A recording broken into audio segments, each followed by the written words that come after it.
চিধা নলৈ এখন এইকণকে লৈছোঁ, মিটখনে চাফা কৰি আছোঁ অলপ। আগফালৰ ফোনটো ঠিক কৰি দিলোঁ। মাজতে এজোপা তুলসী গছ পেলাই চাফা কৰি আছোঁ। ইফালে কালি ট্ৰেক্টৰে হাল বোৱালোঁ আৰু এতিয়া ইয়াত থকা যিবিলাক কচু আছিলে সেইবিলাক ৰুই থওঁ। এইজোপা মধুৰিআম টেঙা ধুনীয়াকৈ হৈছে, অলপ মাটি দি দিছোঁ আৰু বিলাহী পুলি ৰুইছোঁ এজোপা। যেতিয়া যিকোনো বস্তু এটা কৰা হয় তাক যদি ধুনীয়াকৈ হয় খুব ভাল লাগে মনটো। ফুলৰ গুৰিত দিছোঁ, ফুলজোপা ধুনীয়াকৈ বগাইছে, কলি মেলিলে ফুল মৰহি গৈছে, লাগিছিলে বাৰু। তাৰপাছত এইজোপা নলটেঙাজোপাটো অলপ মাটি দি দিওঁ। ইয়াত দেখিছেনে হৈছেগৈ, ঠাল ৰুইছিলোঁ হৈছে। সেইদিনা জেতুকা যে প্ৰেছ কৰি ঘঁহিছিলোঁ, এই ঠালকেইটা ইয়াতে ৰুই থলোঁ।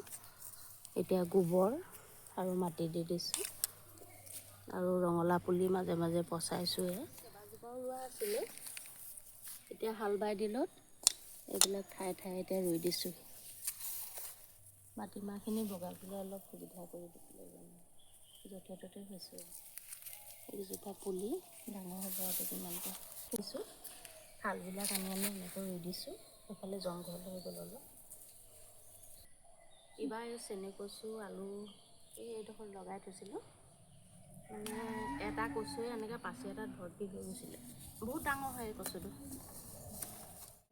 পাঁচফুটীয়া, কিছুমানে জপৰা আলু বুলি কয়, সেইটো আজি পাৰিলোঁ। তলত বহুতখিনি হৈ গ'ল, বিচাৰি নাপালোঁ, যিখিনিকে পালোঁ তাকে দেখাম আহক। খাইছোঁ এইখিনি এনেই বইল কৰি খাব লাগিব। এতিয়া বইল কৰি খাবলৈ বহুত ধুনীয়া লাগে এইবিলাক চাহৰ লগত।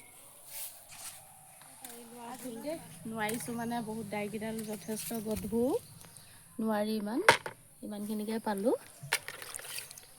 বহুতখিনি বুঢ়া হৈ গ'ল, অলপ খোৱাও হ'ল বাৰু। এইজোপা পূৰা জংঘল হৈ গৈছিলে, এতিয়া অলপ চাফা হৈ গ'ল। এই তলটো ধুনীয়াকৈ চাফা কৰি দিলে আৰু কিনাৰটো অলপ চাফা কৰা হ'ল। পূৰা জ্বলাই লৈ আলুখিনি বইল কৰি আছোঁ।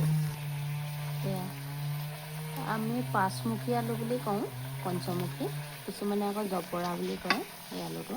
এতিয়া মই এটা টেষ্ট কৰোঁ। অকণমান কাষতে ক'লা নিমখ দি দিছোঁ।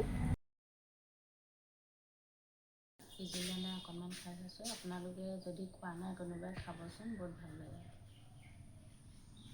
খুব ফচফচীয়াকৈ সিজে আলুটো। বুজিছেনে? এয়া আলুখিনি বইল কৰি বাকলি গুচাই লৈ এতিয়া খাবলৈ আৰম্ভ কৰিছোঁ। খাই লওঁ, আপোনালোকেও খাব। এই আলুটো খুব ধুনীয়া কিন্তু। আজিলৈ মোৰ ইমানেই দেখালোঁ ভিডিঅ'টো, আৰু অন্য এটা ভিডিঅ'ত লগ পাম। বাই।